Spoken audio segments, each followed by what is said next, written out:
Welcome back to Educatopia, where we explore the fascinating world of biology.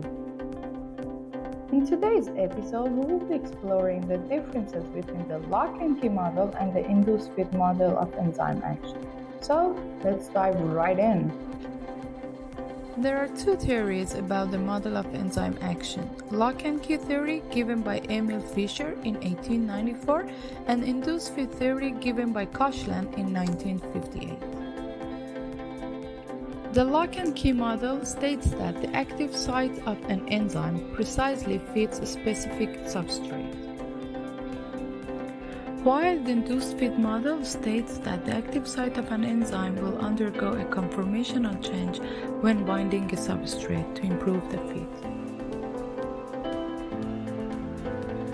Thanks for watching. Hope you found this video helpful. Stay tuned for more content. Like, subscribe, and leave your questions or suggestions in the comments. Until next time, calm your nerves and focus on learning.